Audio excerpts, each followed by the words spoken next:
Program where we discuss national burning issues ranging from security, politics, economy, agriculture, health, and every other sector that contributes to the nation's development. I am Omo Ife Peace Osemere.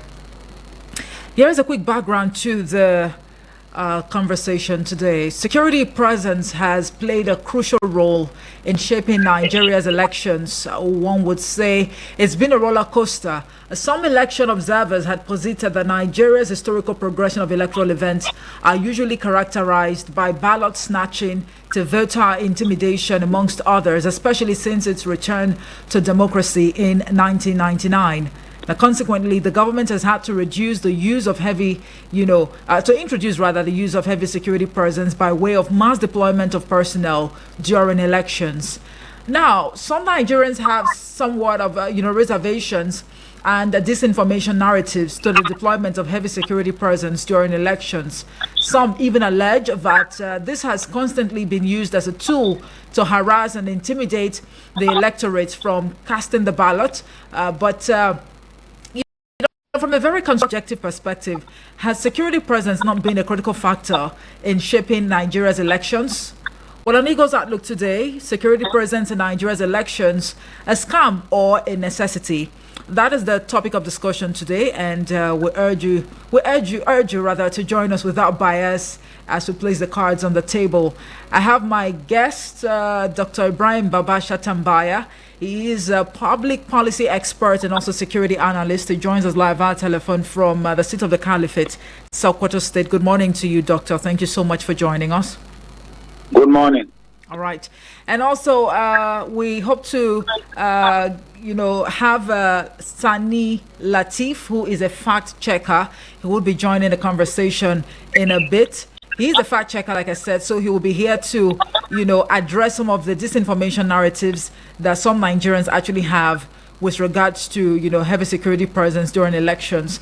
And we're actually having this conversation because of, the viewpoints that a number of listeners have, expressed over time on this platform, and not just on this platform, but across, media platforms in Nigeria with regards to the mass deployment of, security personnel, during elections across the country.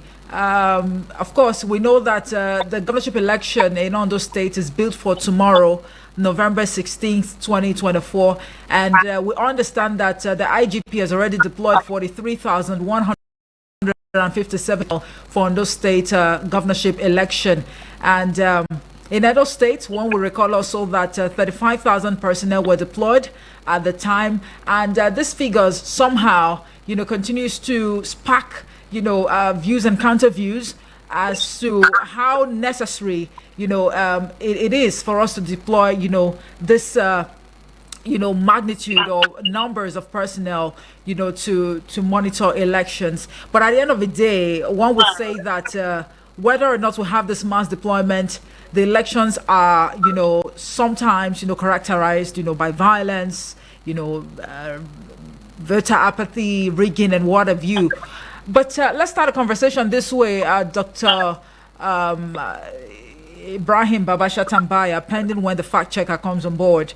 What exactly are your thoughts as a security analyst, and also taking a look at, the progression of events in Nigeria's electoral, process?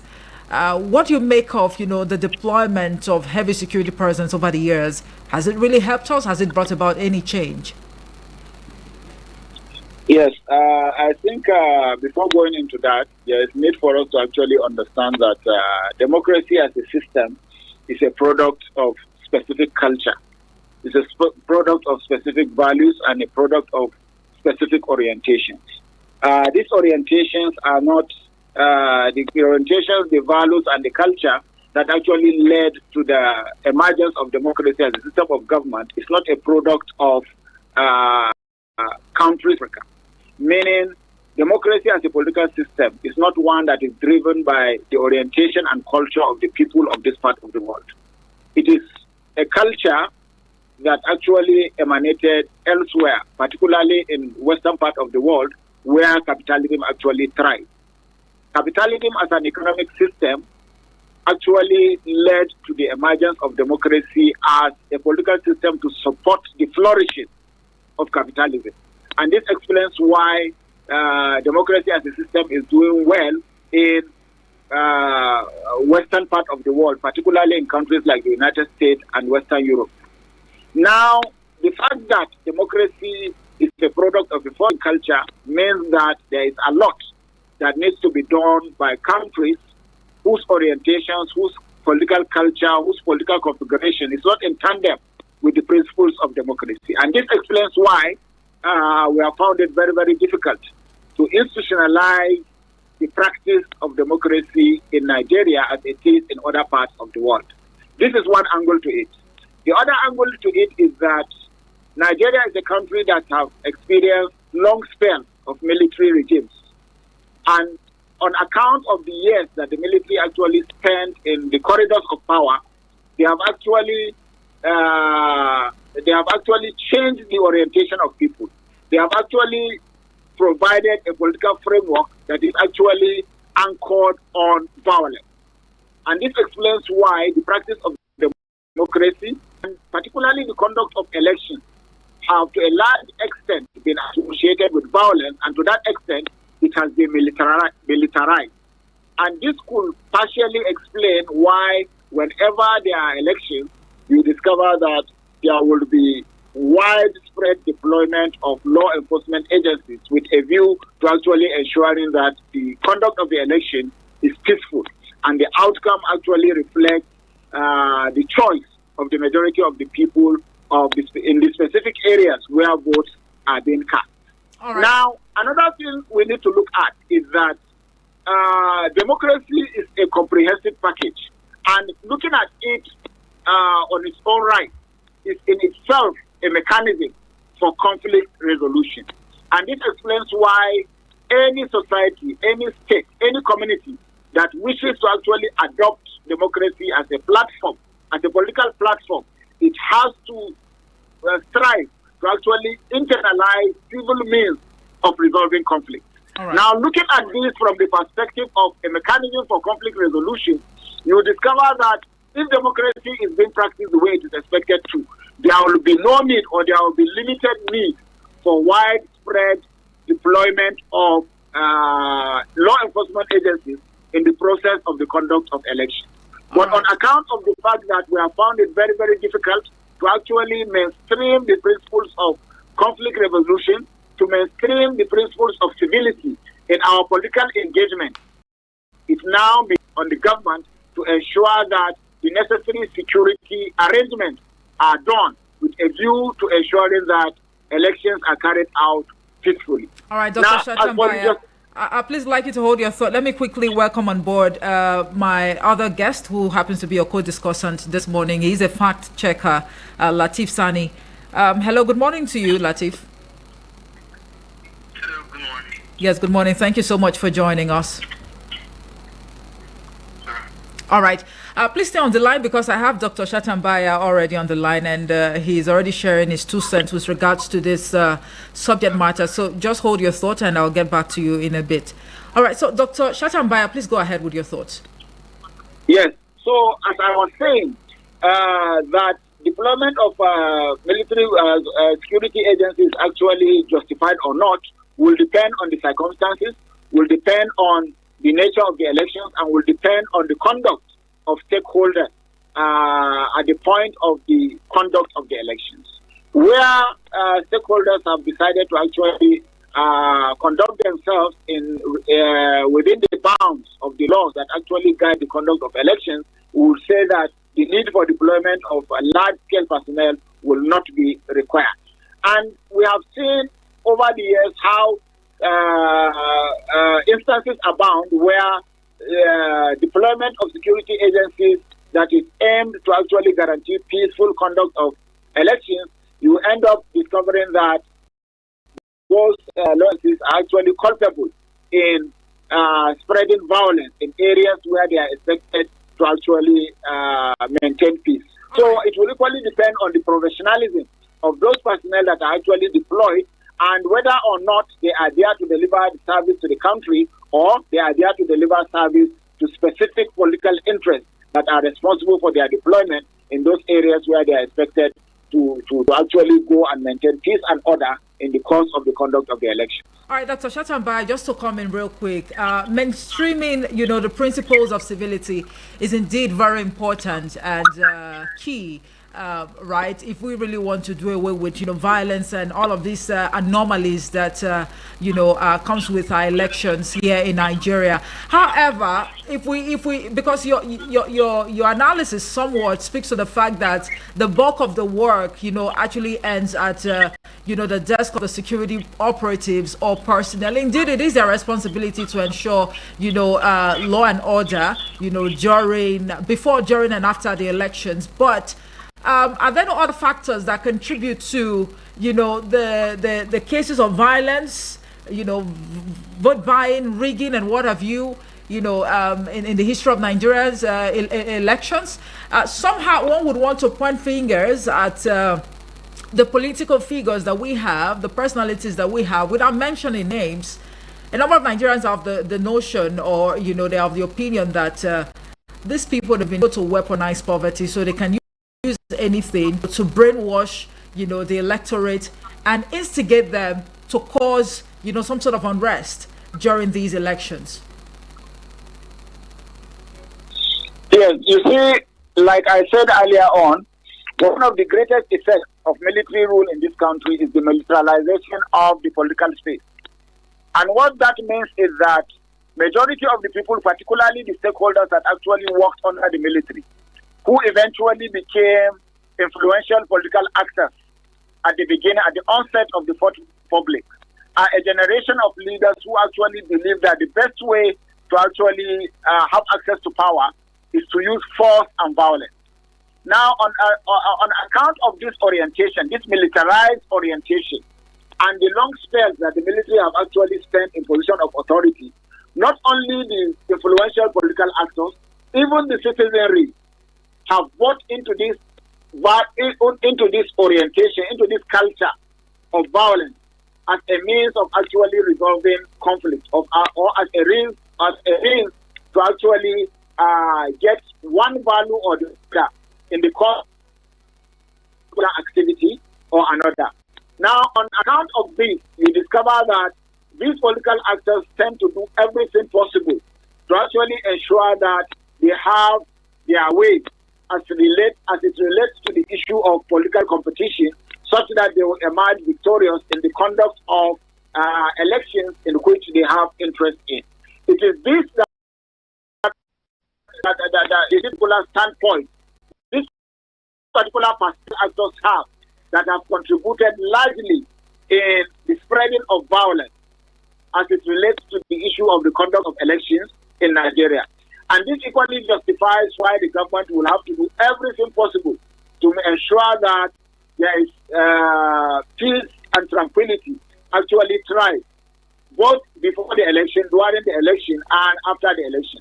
And the best way that the government is expected to do this is by way of deployment of law enforcement agencies that are saddled with the responsibility of guaranteeing peace in the course of the conduct of the elections and even after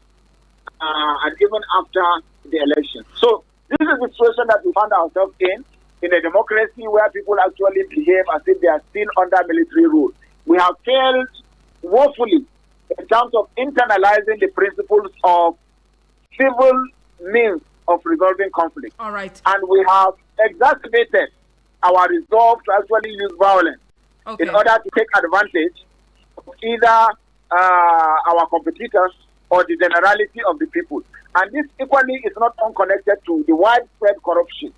The widespread corruption that actually engender a situation in Nigeria where you have to have access to political authority in order to live a comfortable life in this particular country. All right, and when you garnish this with the militarized orientation that most Nigerians are used to, you discover that coercion and the spread of violence become one of the veritable tools that political actors actually use to have to maintain themselves in power. And this explains why we cannot have elections in Nigeria without deployment of law enforcement agencies. All right. Law enforcement agents, rather. We may have to compare, notes or tabs with what is obtainable, in developed, countries. You take a look at, the outcome of the just concluded U.S. elections. A number of Nigerians have had reasons to also compare, what, the outcome of that election to what is obtainable here in Nigeria. But let me quickly, bring in your co-discussant, Sani Latif, who is a fact checker. Sani, thank you so much for staying on the line. Yeah, thank you.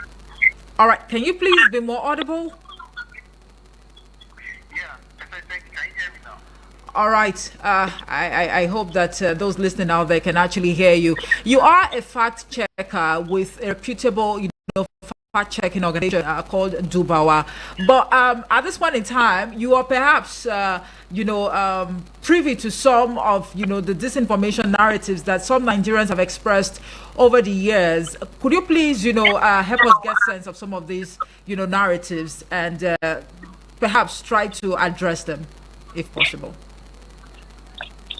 Okay, so, sir, thank you for having and good morning, everyone.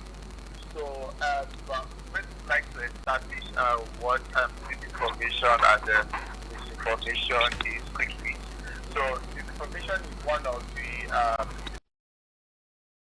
three disorder, which are disinformation, and malinformation.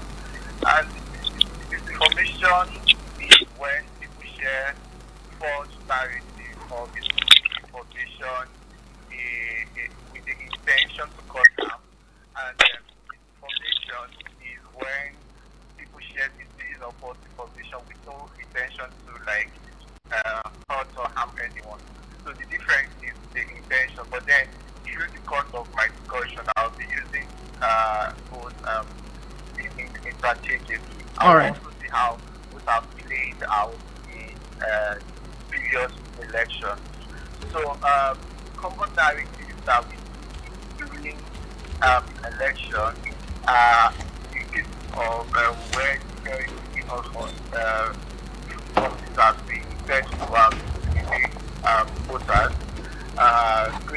explaining security for voters turnout or indicate specific groups, even though security presence often protect voters. So there was a time a Twitter user shared the video that some police officers they collided with some thugs, political thugs, they don't want to mention party names, and INEC officials to whisk away ballot boxes in one police station in Port Harcourt. Well, when we did our fact check, we found out that they are just like old images that are being circulated to what we call to, I don't know, maybe incite fear and then anger in people. So, and another instance is when we've seen stories of election being militarized to control outcomes, and this election, this particular claim explains it. A TikTok video shows that a man dressed in military uniform warns that if there is no free and fair election, his troop will take over after 24 hours. So this is very concerning. A lot of people were wondering that what is happening, what is it. So we see this also happening, and we looked at him and we found that it was just a video skit, and it has no real threat. But then this has already gone viral. People have seen it, and we also see cases where people have exaggerated claims. They say videos go viral, and they're being shared out of context or from unrelated events. So the one claim that one thing that comes to my mind is when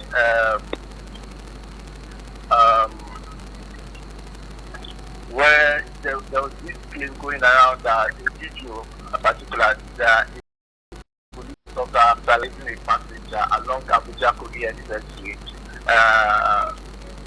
When we did the fact check, we found out that it was from 2021 and it was not related to the election. the Kogi election that was held recently.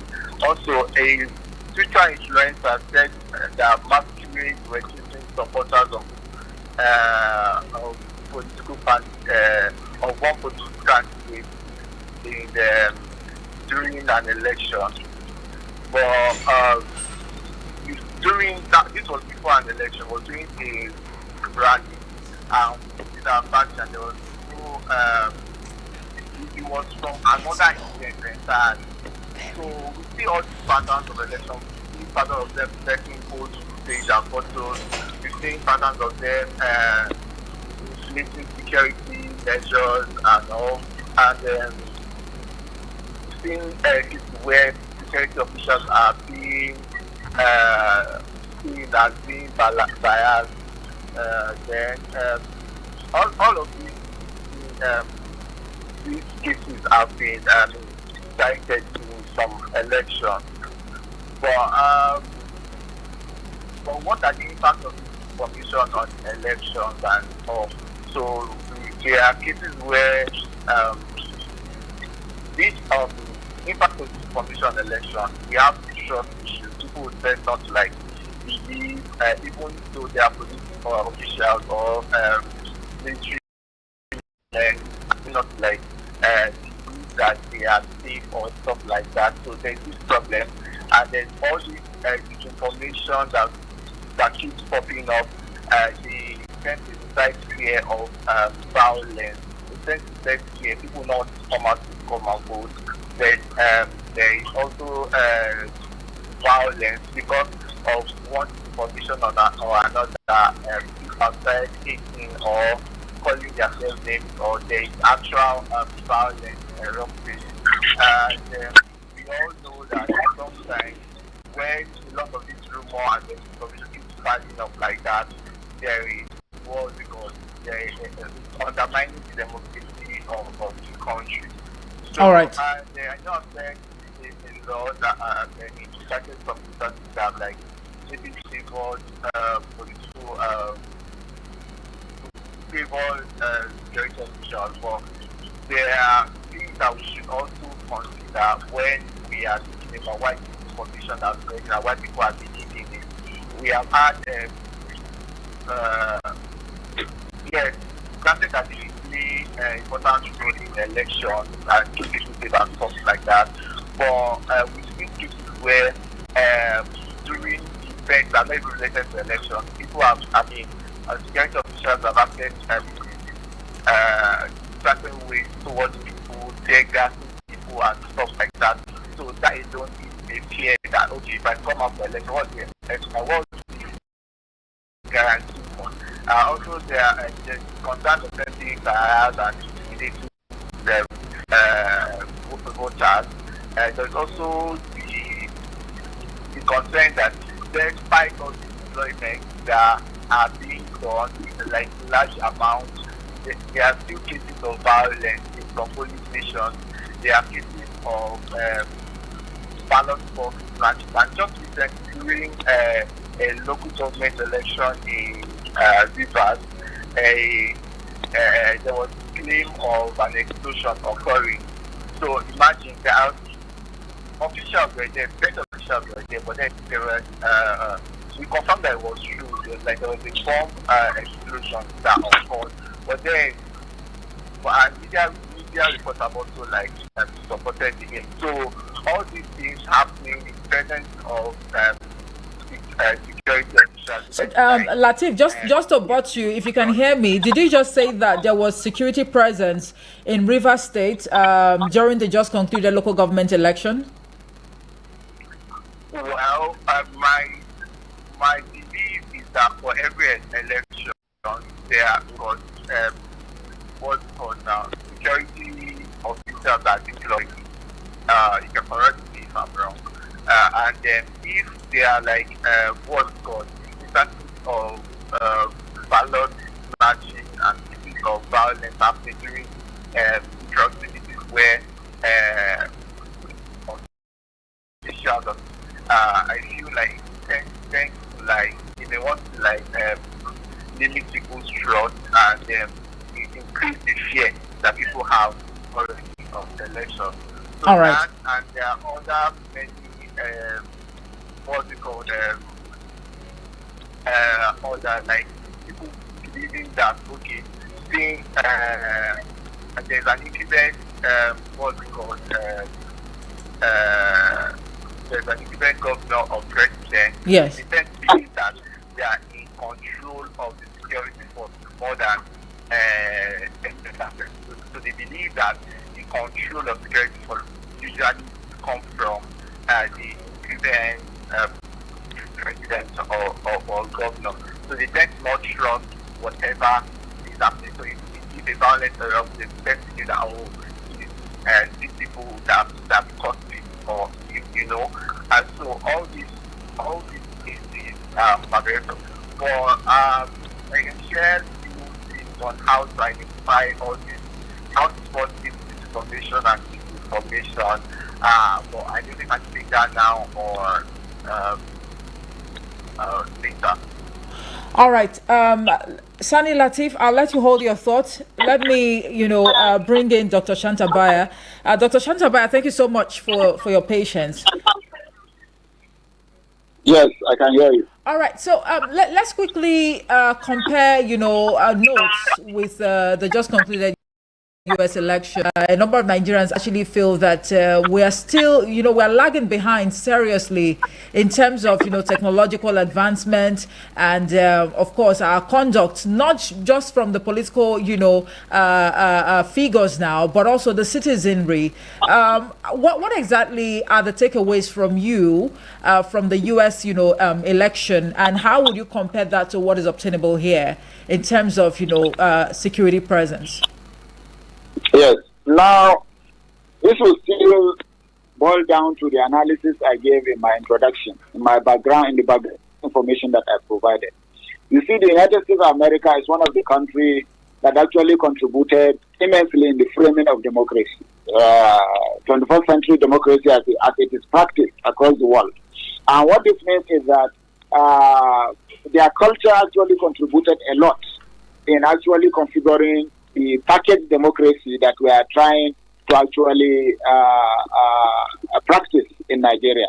And the advantage it gives them is that since it is already part of their culture, it makes it very easy for the system to actually flow. That is one.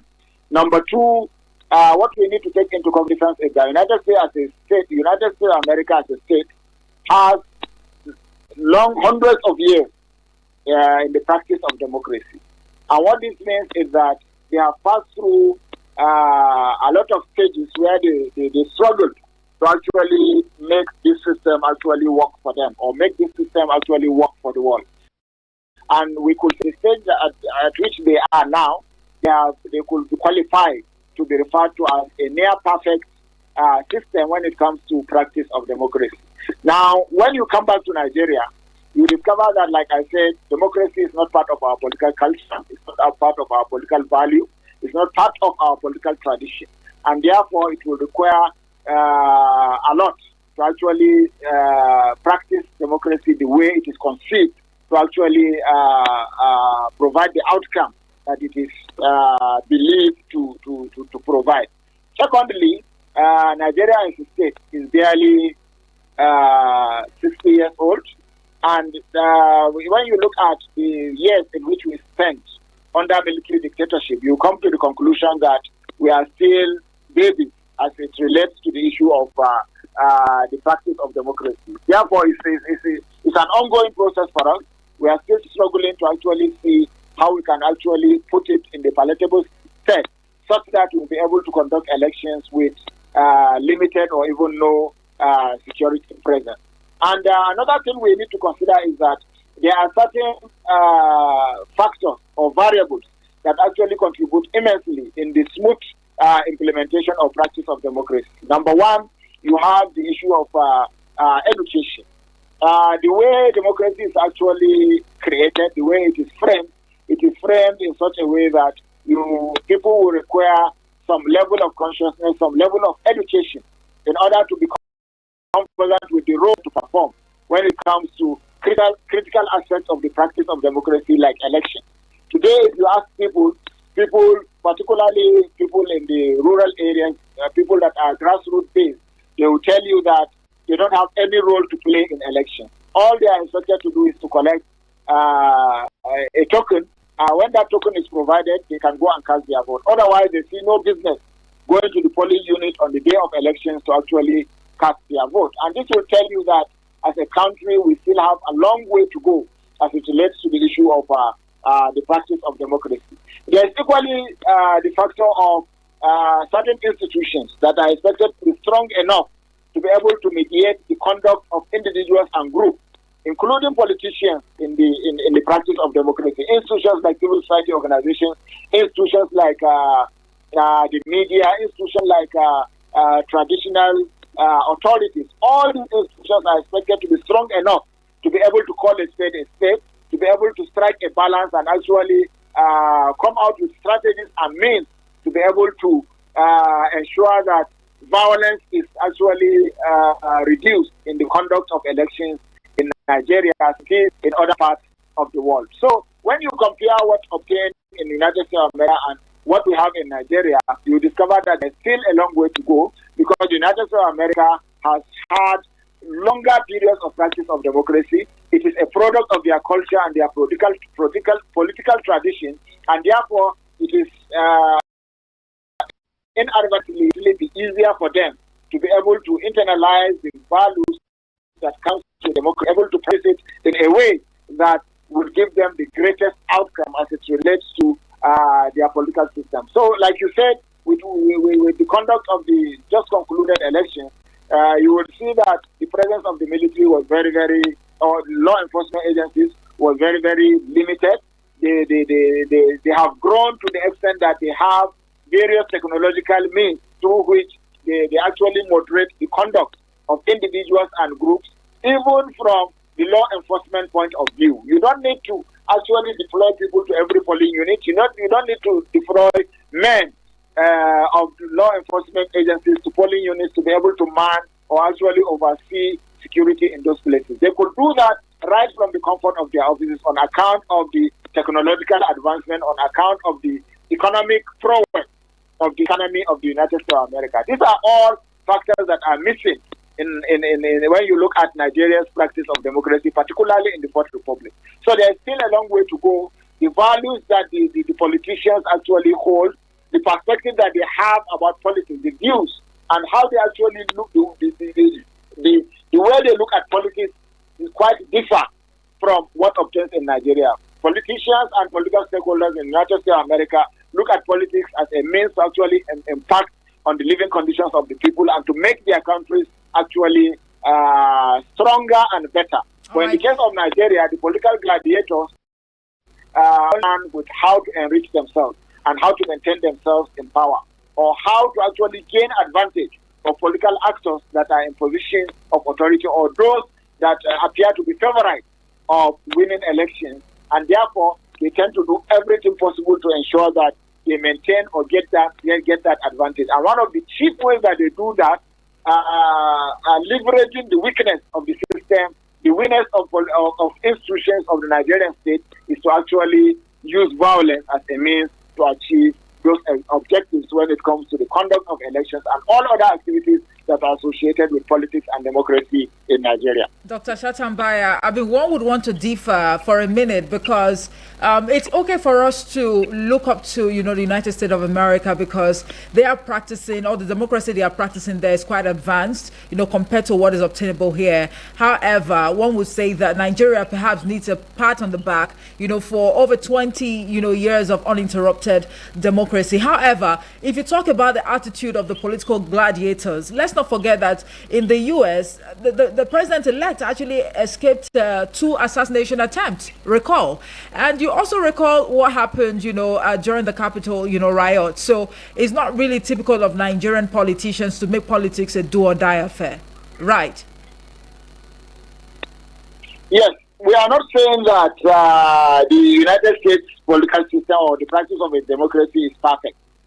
In recent years, particularly with the first tenure of the president-elect of the United States of America, that is President Donald Trump, we have seen some anomalies that actually cast a spell on the almighty United States of America, especially when it has to do with the practice of its democracy. But even at that, you will agree with me that there is still a wide gap between what obtains in Nigeria and the United States of America. Those things that you cited. Are you there? The political process of the United States of America. But we are saying in the case of Nigeria, it has become a norm. It has become something that you cannot do elections without, as far as the conduct of elections in Nigeria is concerned. Remember in the 2019, the last general election, that is the 2023 election, the first set of elections that were conducted for the president and national members of the National Assembly, quite a handful of states could not conduct elections. Supplementary elections or the run elections have to be conducted on account of wide-scale violence that actually pervaded the length and breadth of many of these states, including Sokoto State, where I'm speaking from. All right. So this is to tell you that violence has become a tradition. Whenever you are talking about political activities, whenever you are talking about the conduct of elections, not only general elections, even primary elections in this country. We've had instances where the military have to be deployed to centers where primary elections are conducted. Primary elections for National Assembly members, for governorship elections, and what have you. And now we are not general elections now. We are talking about primary elections where only few actors are involved. Okay. You have to engage security agencies. This is to tell you that we have made violence part of the tradition of democracy in Nigeria, which is not what obtains in other climes or in other successful climes, so to say, like the United States of America, where acts of violence as it relates to democratic practice and other political activities are considered to be anomalies, and the institutions of government actually do everything possible to nip those particular exceptions in the bud. You cannot have situations like that without the security agencies in the United States of America responding adequately. In the case of Nigeria, that is not the case. Wherever violence is conducted, to a large extent, you discover that the perpetrators actually go unharmed. Okay, I'll let you hold your thoughts. I mean, the studio line actually has been buzzing. You can actually call in to be part of a conversation or drop a voice note or message to the WhatsApp portal on 090-9705-4450 or 090-8766-8888. You can also reach us on 090-7353-0044. Would you say that the deployment of security personnel, during elections in Nigeria is a scam or a necessity? Hello, good morning to you. Good morning to you. My name is GB. Good morning to your guests there. Right. One of your guests that is speaking from Sokoto said that USA democracy is near to perfection, and I disagree with him. If US have practiced democracy for over 200 years, and a president that lost election to organize a move to attack the seat of power, and that person could be voted in again another year without being punished for what they have done, then that's appalling. And I want to let you know that all that Trump did after the election and the rest, if it's in Nigeria today, will have cried foul that the man bribed his way in. He was able to influence some people because he get him. It shows that democracy is local, politics is local. You already have their own problem. In the last election, you may not know, but go and check it. I have a fast checker there. There are some places where the scanning machine did not work. There are some places where they bomb ballot papers. In some of their places there, you will not see those on CNN. You will not see those one on Al Jazeera and the rest of it, or Fox News. You will not see those ones there. But it happened. What I'm saying is that if democracy after 200 years still have such deficits, such defects, then our own of 20-something years is to be commended. Okay. And we have improved a lot. All right, so I'm saying. So the reason why we need police in our station is because of the politicians. The politicians want to get it by force. Okay. And with the voter are the ones to let them know that it cannot be possible. I believe you can improve on it. But your democracy is nowhere near perfect. All right. That's my conclusion. It's nowhere near perfection. Thank you very much, GB. from Live Empire. I'm afraid we just have to proceed on this quick timeout. We'll be back in a moment, to continue this conversation. And if you're listening out there, please hold your thoughts. We'll be back in a bit. Thank you very much. Eagles 102.3 Abuja. My people, the thing where they happen for my area, Find out that you have contract to bring fresh girls. I brought you from the gutters. Who gave you all the connects? MDG, who? Without me. Media coalition and awareness to halt human trafficking. Mika, Saturday at 10 a.m. Let us join hands and kick my traffic. I wish I knew Radio Drama, brought to you by International Agency for Prohibition of Trafficking in Persons, NAPTIP, and funded by the Embassy of Denmark in Nigeria. Wow, this feature phone is so good. Which phone is that? It is the ITEL IT5627. It comes with a 2500 mAh battery, which gives you 55 hours of standby use. Type-C charger, triple SIM slot, 3.0-inch screen, plus a 24 months warranty of worry-free use. Huh? 24 months warranty? Yes! Go and get yours. ITEL IT5627. New ITEL, new experience.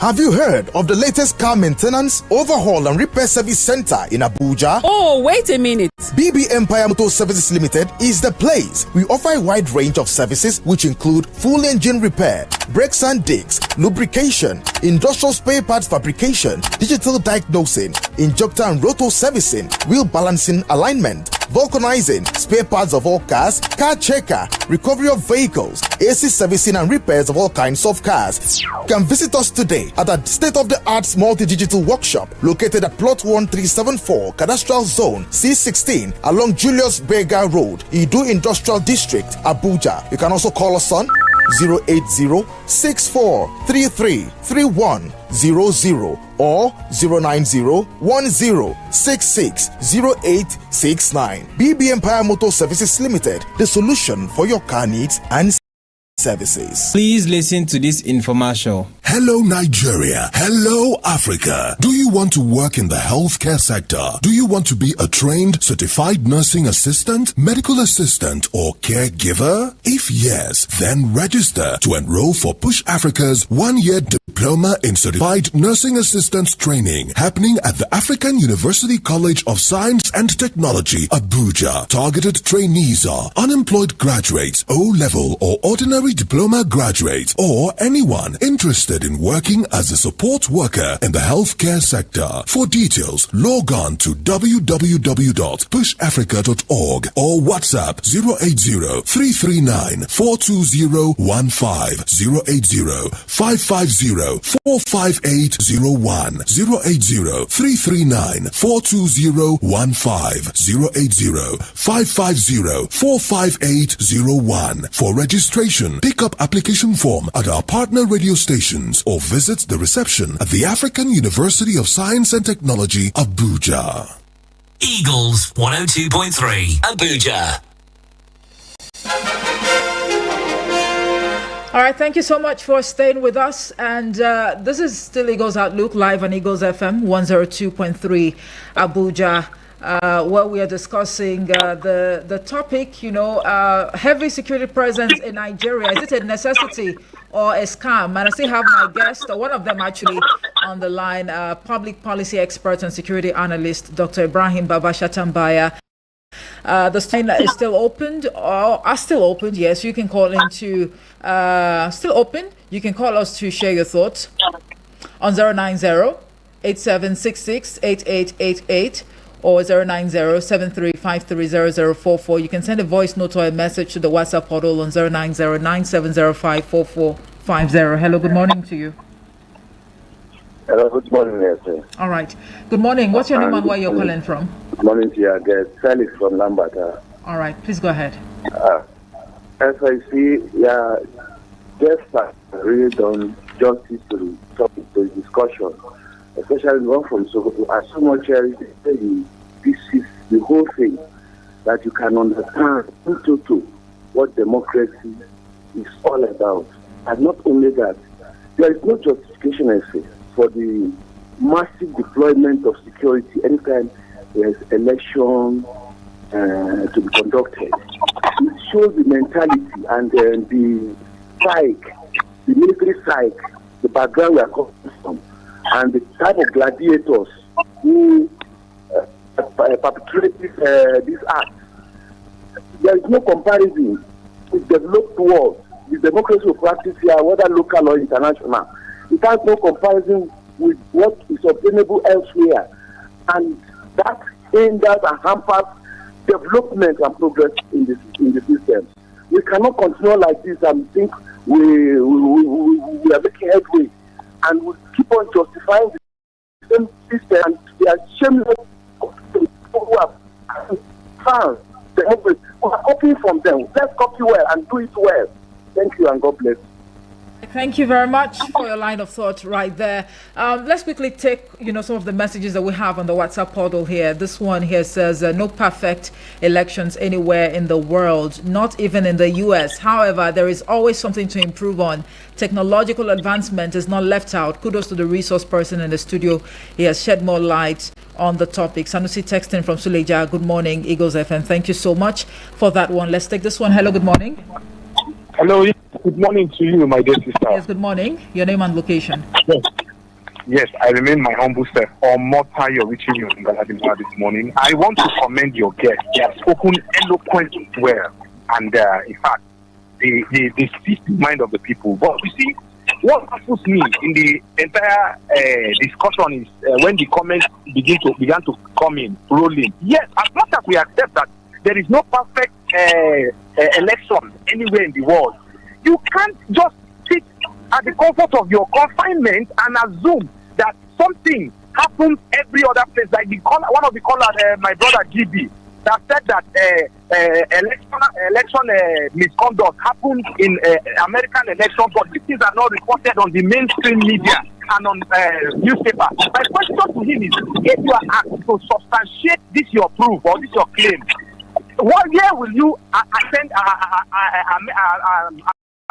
your you are in Nigeria and you are saying it happens in other look, the presence of heavy security in Nigeria is a proof, it's a clear proof that our system is in fact is crawling on the floor.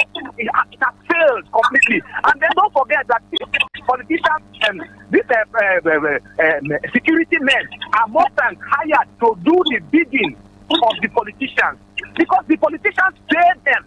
They are in fact, they are at the second call of the politicians. Look, our security outfits are supposed to be independent and guided strictly by the law. But right now, as I speak to you, it is what the politicians ask them to do that they do. So when they are in the police station, in fact, you will see a lot of videos on social media today in Nigeria elections where you will see policemen over ballot boxes. All right, all right, please wrap up your thoughts. So the heavy presence is not even, it's almost insignificant. It's not working. All right. So that's the problem. We have a very serious problem with our electoral process. Thank you so much, my sister. Thank you very much, Omotayo. Let's take this one message right here. It says, good morning, Omo. If a concerning election and deployment of tens of thousands of troops, it's a shame in this jet age, Nigeria is still doing manually process of election when over 100 million of our population have smartphones, ATM card, BVN, and NIN.